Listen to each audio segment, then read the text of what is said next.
So in Chapter 6, we're going to spend a lot of time talking more in depth about the standard normal curve. So let me give you a few things to know and appreciate about the standard normal curve. Most of our work is going to be trying finding areas underneath this curve. And there's going to be, again, a variety of ways that you can do this. But the first thing to know about the standard normal curve here is that the total area underneath this curve is equal to 1.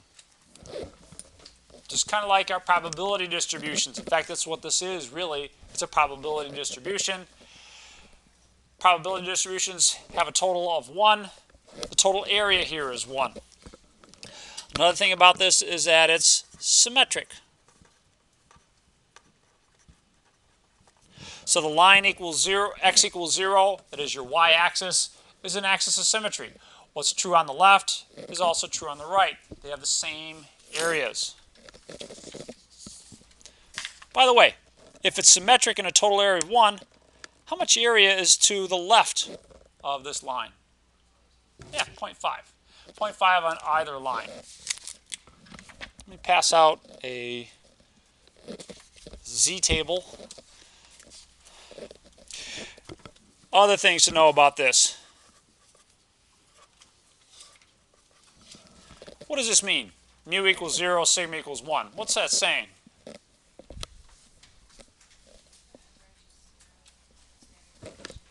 Thank you. The mean is 0, the standard deviation is 1. So that's true of your standard normal curve. Now there's other non-standard normal curves with different means and different standard deviations. For instance, there's one that talks about the average male height, the average female height. They tend to be normally distributed with different means and different standard deviations. But for the standard normal curve, it's 0 and 1. Now, as you can see from this drawing, most of the area is between, -2 and 2, or certainly -3 and 3. Most of the area is between -3 and 3. Like 99.7% is between those two numbers. Our goal is to try and find these areas. And you can do it with the z-tables. We'll learn that first. And then we'll also do it with Google Sheets. You can also do it on your graphing calculator. I'm not sure I'm going to get around to the graphing calculator today, but you can do it on the graphing calculator. You'll find underneath the VAR's distribution key, and just do normal CDF. You want the CDF in this one, not the PDF. Thank you.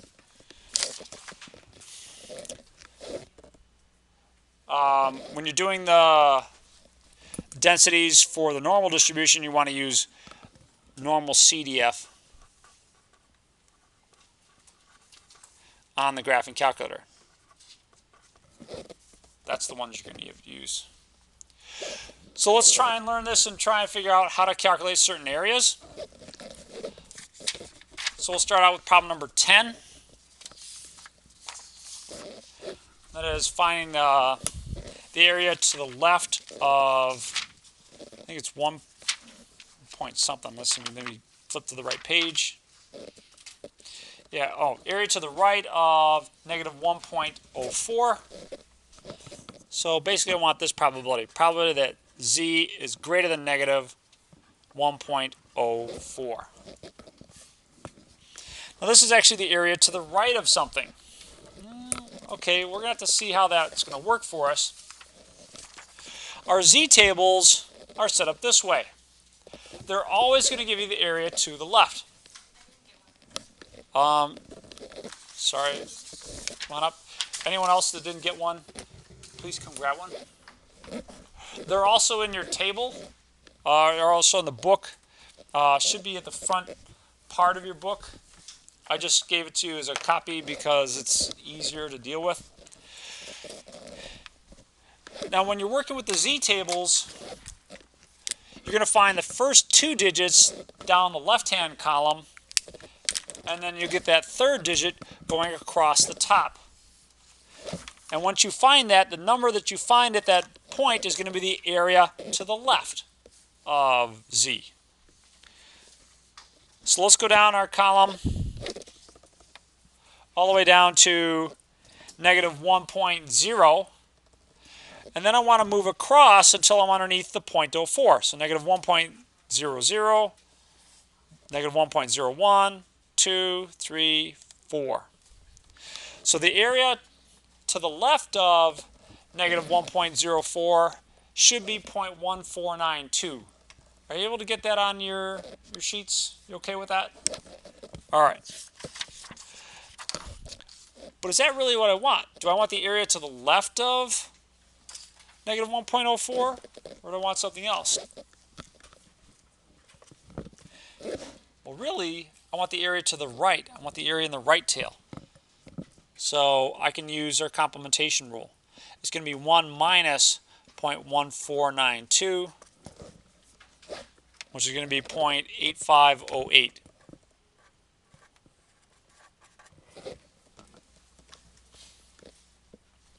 So if you're asked for an area in the left tail, you're in good shape because that's exactly what the table is going to give you. If you're asked for an area in the right tail, then you're going to have to use the complementation rule and do 1 minus some probability that you look up.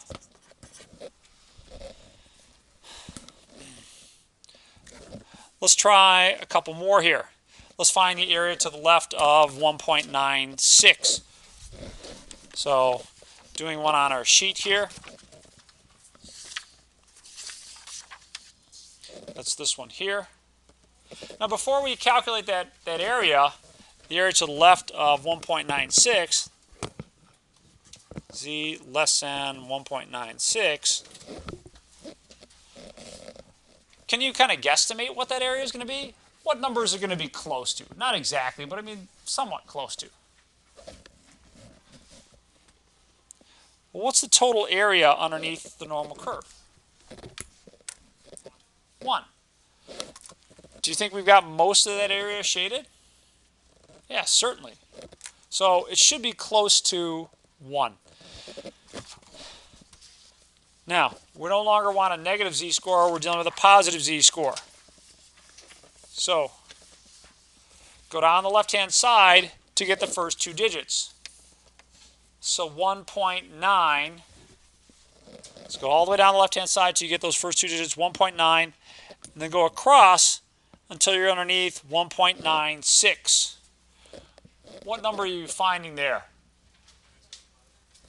0.975. So 97.5% of the area is to the left of 1.96.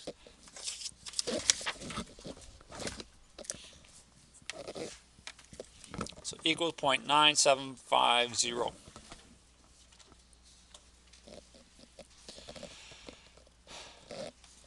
Let's try this one over here.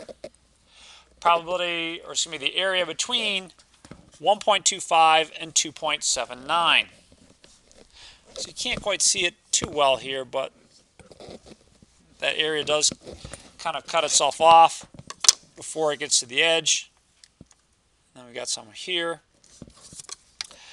And so what I want to do is I want to find this area. Now this is going to require a little bit more thought. How are we going to find that area?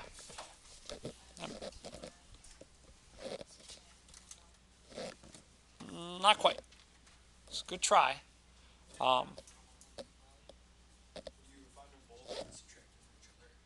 Yeah. So when you find the area to the left of 2.79, I'll subtract off this area to the left of 1.25. So let's find both of those. Find the area to the left of 0.279, subtract off the area to the left of 0.125. I don't think there's going to be a whole lot left. It's going to be some area left, but not too much. But see what you can come up with. Look at both those areas. So it's the left of 2.79. It's all the way down here, 2.7. And the 9 is all the way across. So almost everything is to the left of 2.79.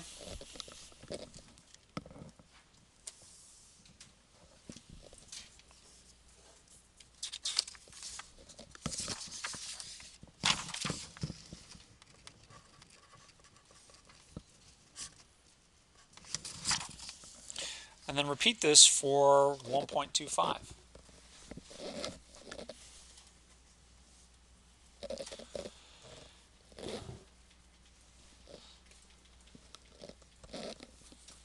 Sarah, what did you get for 1.25? What's the area to the left of 1.25? Perfect, 0.8944. So 0.8944. And the subtraction here is pretty easy. You're just going to get 0.1030. Are you getting that off your tables? You're okay with the tables? Now, I'm not going to leave you in the lurch on the exam. I will give you these commands. So here they are in Google Sheets. Description of the commands, etc., how to use them.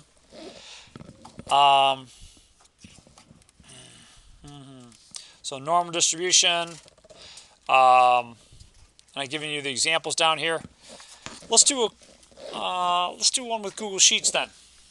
Practice it there.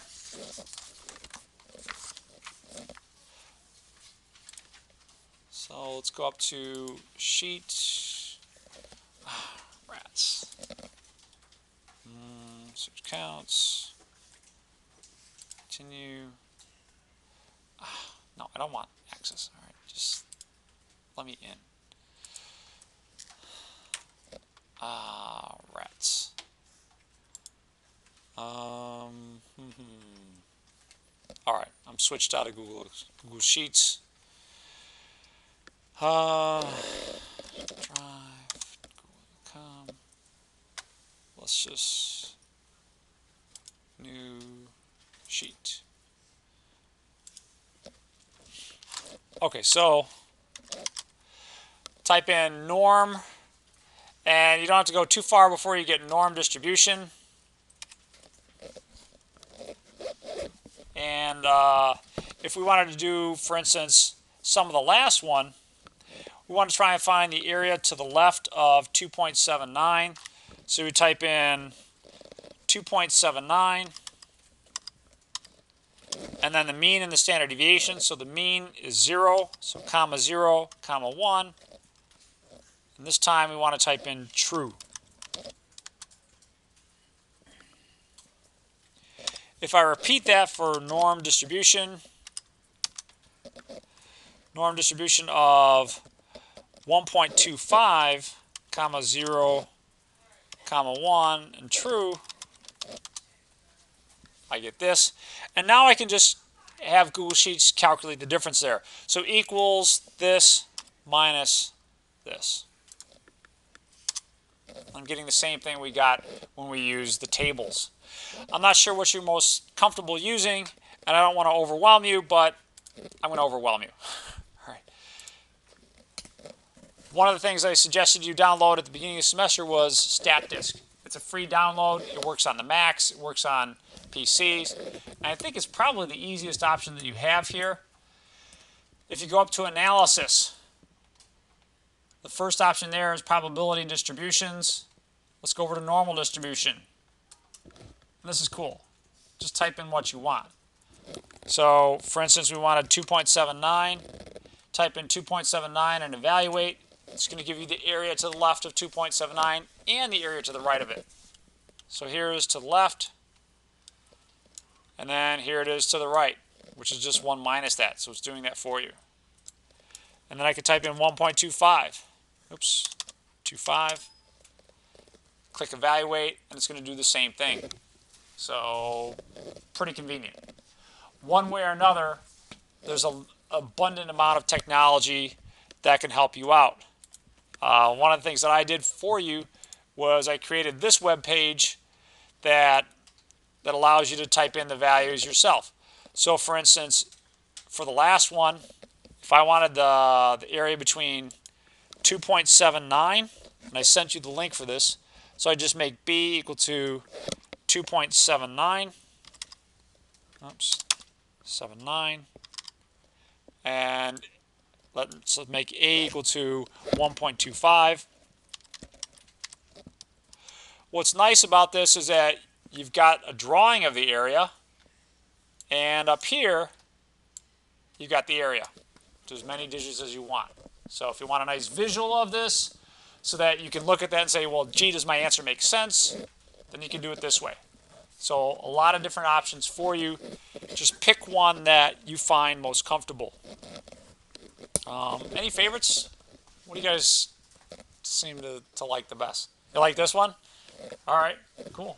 Well, that link should be available for you online. I emailed that to you.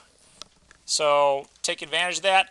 Or do it with StatDisk. StatDisk is a free download. Let me give you some homework. Now, some of this we haven't got to yet. We'll have to do a little bit more next Monday to kind of round things out. But let me dig out the homework.